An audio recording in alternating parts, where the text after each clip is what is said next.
Assalamualaikum warahmatullahi wabarakatuh. Di sini saya Rendra Wisnu Prayoga akan menjelaskan tentang pendidikan Islam di Indonesia pada pendudukan Jepang. Yang pertama yaitu kebijakan penanaman budaya Jepang. Melalui pendidikan awal yang dilakukan oleh Jepang yaitu berusaha menanamkan budaya Jepang kepada masyarakat Indonesia.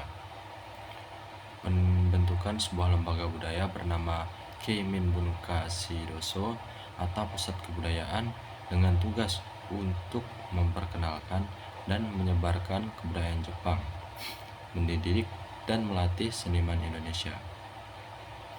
Sebagai upaya Jepang dalam penyebaran budaya Indonesia. Yang kedua, ada kebijakan Jepang terhadap sistem pendidikan Indonesia. Sistem pendidikan pada masa pendudukan Jepang dapat dikemukakan sebagai berikut. Yang pertama ada pendidikan dasar atau Kokumin Gakko atau sekolah rakyat. Yang kedua ada pendidikan lanjutan. Terdapat dua pendidikan lanjutan yaitu Soto Chugakko atau sekolah menengah pertama dengan Kochugakko sekolah menengah tinggi.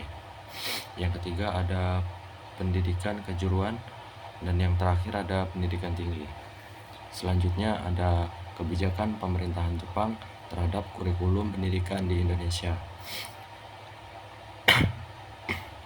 Selama Jepang berkuasa, ada beberapa kebijakan dalam bidang kurikulum yang dilakukan oleh Jepang, yaitu yang pertama ada kurikulum pengajaran bahasa Indonesia, yang kedua ada penghapusan kurikulum dualisme, yang ketiga ada jenjang pendidikan tinggi bagi para pendidik atau pengajar di masa Jepang berdasarkan tingkatnya adalah sekolah rakyat 6 tahun, SMP, SMA. Dan yang keempat ada bantuan dana untuk pembenahan kurikulum pendidikan. Yang kelima ada mata pelajaran dalam kurikulum yang dapat diajarkan, yaitu mata pelajaran umum.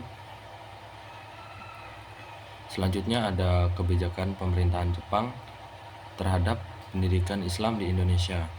Yang pertama ada pondok pesantren, yang kedua ada sekolah negeri, yang ketiga ada pemerintahan Jepang memberikan bantuan dana kepada madrasah dan pondok pesantren.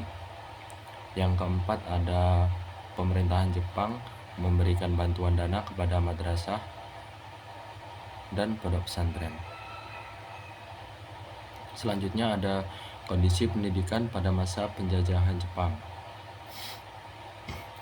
Yang pertama ada dihapusnya dualisme pendidikan, yang kedua ada berubahnya tujuan pendidikan, yang ketiga ada proses pembelajaran diganti dengan kegiatan yang tidak ada kaitannya dengan pendidikan.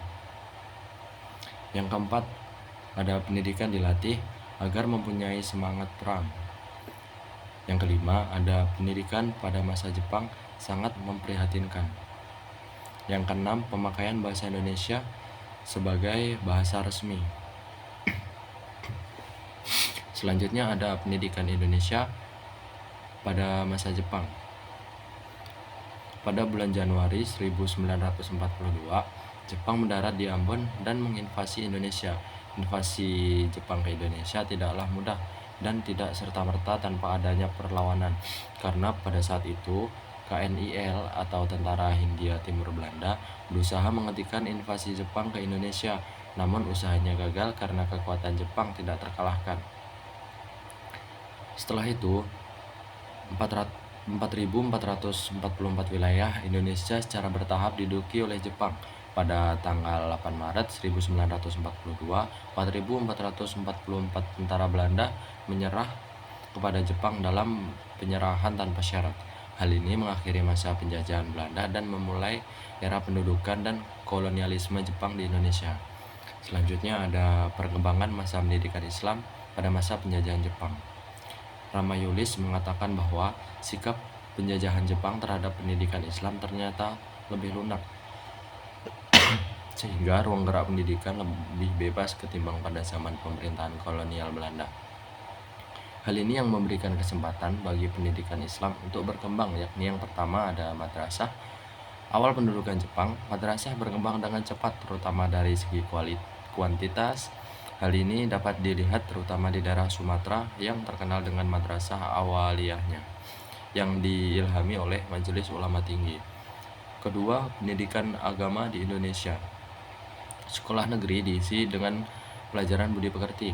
Hal ini memberi kesempatan pada guru agama Islam untuk mengisinya dengan ajaran agama, dan di dalam pendidikan agama tersebut juga dimasukkan tentang ajaran jihad melawan penjajah. Ketiga, ada perguruan tinggi Islam. Oke, mungkin cukup sekian presentasi dari saya. Bila ada kurang lebihnya, saya ucapkan mohon maaf sebesar-besarnya. Sekian, wassalamualaikum warahmatullahi wabarakatuh.